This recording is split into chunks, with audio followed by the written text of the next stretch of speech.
Hi friends, జై సుమేధ కిచెన్కి స్వాగతం. ఈరోజు నేను రెస్టారెంట్ స్టైల్లో మటన్ కర్రీ ఏ విధంగా ప్రిపేర్ చేయాలో చెప్తున్నాను. ముందుగా మన ఛానల్ని ఫస్ట్ టైం ఎవరైనా చూస్తుంటే సబ్స్క్రైబ్ చేయండి, పక్కనే ఉన్న బెల్ సింబల్ని ప్రెస్ చేయండి. నేను పెట్టే ప్రతి వీడియో మీకు నోటిఫికేషన్ వస్తుంది. ముందుగా మనం ప్రాసెస్లోకి వెళ్దామా? ముందుగా 1 kg మటన్ని తీసుకొని 1 or 2 times బాగా వాష్ చేసుకోవాలి. వాష్ చేసుకొని ఇలా చిన్న చిన్న పీసెస్గా కట్ చేసుకోవాలి. ఇలా చిన్న పీసెస్గా కట్ చేసుకుంటే మటన్ త్వరగా ఉడుకుతుంది. ఇందులోనే రుచికి సరిపడా సాల్ట్ని యాడ్ చేసుకోవాలి. ఇందులోనే 1/2 టేబుల్ స్పూన్ వరకు పసుపుని కూడా యాడ్ చేసుకోవాలి. దాదాపుగా 1 టేబుల్ స్పూన్ యాడ్ చేసుకున్నాను ఇక్కడ నేను. ఇందులోనే 4 టేబుల్ స్పూన్ వరకు అల్లం వెల్లుల్లి పేస్ట్ని యాడ్ చేసుకోవాలి.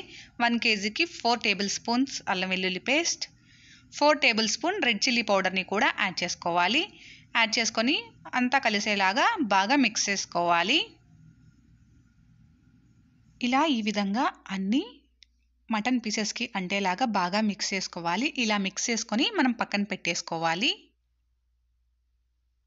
పైన ఒక కుక్కర్ని పెట్టుకొని ఇందులో 4 టేబుల్ స్పూన్ వరకు ఆయిల్ని యాడ్ చేసుకోవాలి. ఇందులోనే 1 టేబుల్ స్పూన్ జీలకర్ర కానీ సాజీరాని కానీ యాడ్ చేసుకోవాలి. ఇందులోనే 2 యాలకులు, 2 లవంగాలు, 3-4 మిరియాలను కూడా యాడ్ చేసుకోండి. ఇందులోనే 3 చిల్లీస్ని ఇలా చీలికలుగా చేసి యాడ్ చేసుకోవాలి. ఇందులోనే కాస్త కరివేపాకు, 2 కప్పులు సన్నగా తరిగిన ఆనియన్స్ని కూడా యాడ్ చేసుకొని వీటన్నిటిని కలుపుకుంటూ కాస్త ఫ్రై చేసుకోవాలి. ఆనియన్స్ బాగా ఫ్రై అయ్యే వరకు మనం కుక్ చేసుకోవాలి. ఆనియన్స్ ఇలా ఈ విధంగా బాగా ఫ్రై అయిన తర్వాత మనం ముందుగా మసాలా అంతా కలిపి పెట్టుకున్న మటన్ని ఇందులోకి యాడ్ చేసుకోవాలి.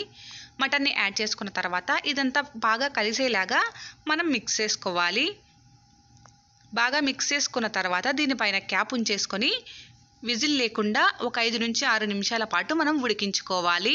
ఒక 5 minutes తర్వాత క్యాప్ ఓపెన్ చేసి ఇందులో 1/2 కప్పు వరకు టమోటో ముక్కల్ని యాడ్ చేసుకొని ఒకసారి మిక్స్ చేసుకోవాలి. మిక్స్ చేసుకొని దీనిపైన క్యాప్ ఉంచేసి విజిల్ లేకుండా టమోటోలు మెత్తగా అయ్యే వరకు కుక్ చేసుకోవాలి.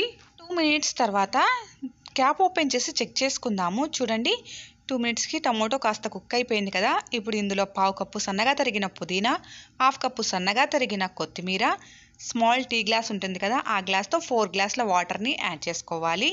1 kgకి స్మాల్ గ్లాస్తో 4 గ్లాసులు అయితే సరిపోతుంది. పెద్ద గ్లాస్ కాదండి, స్మాల్ గ్లాస్. 4 గ్లాసుల వాటర్ యాడ్ చేసుకున్న తర్వాత దీనిపైన క్యాప్ ఉంచేసుకొని 4 విజిల్స్ వచ్చే వరకు మనం కుక్ చేసుకోవాలి.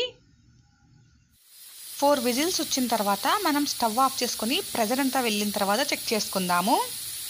ప్రెజర్ అంతా వెళ్ళిన తర్వాత ఒకసారి క్యాప్ ఓపెన్ చేసి మటన్ని చెక్ చేసుకుందాము. చూడండి, మటన్ పైన ఆయిల్ అనేది బాగా తేలుతుంది కదా. ఇప్పుడు ఒకసారి మిక్స్ చేసుకొని ఒక పీస్ని చెక్ చేసుకోండి ఉడికిందో లేదో. ఇప్పటి వరకు 70% కుక్ అయితే సరిపోతుంది. మీకు 70% కూడా కుక్ అవ్వకపోతే దీనిపైన క్యాప్ ఉంచేసుకొని మరో 1 or 2 విజిల్స్ వచ్చే వరకు కుక్ చేసుకోండి. నాకైతే 70% కుక్ అయ్యింది. 70% కుక్ అయిన మటన్ని మరి స్టవ్ పైన పెట్టుకొని స్టవ్ ఆన్ చేసుకోవాలి. ఇప్పుడు ఇందులో 1/2 టేబుల్ స్పూన్ వరకు పెప్పర్ పౌడర్, 1 టేబుల్ స్పూన్ వరకు గరం మసాలా, 1 టేబుల్ స్పూన్ వరకు ధనియా పౌడర్ని యాడ్ చేసుకొని ఇదంతా కలిసేలాగా ఒకసారి బాగా మిక్స్ చేసుకోవాలి.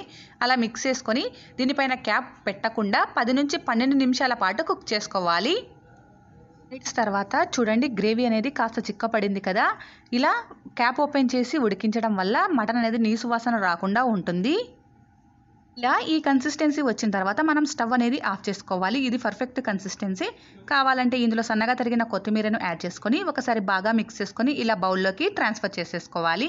ఇలా బౌల్లోకి ట్రాన్స్ఫర్ చేసుకొని సన్నగా తరిగిన కొత్తిమీరతో గార్నిష్ చేసుకుంటే ఎంతో టేస్టీగా ఉండే మటన్ కర్రీ రెడీ. మీరు ట్రై చేయండి, ఎలా వచ్చిందో నాకు కామెంట్ చేయండి. మీకు నచ్చితే కంపల్సరీగా లైక్ చేయండి, మీ ఫ్రెండ్స్తో రిలేటివ్స్తో షేర్ చేయండి. నా ఛానల్ని సబ్స్క్రైబ్ చేసుకోండి.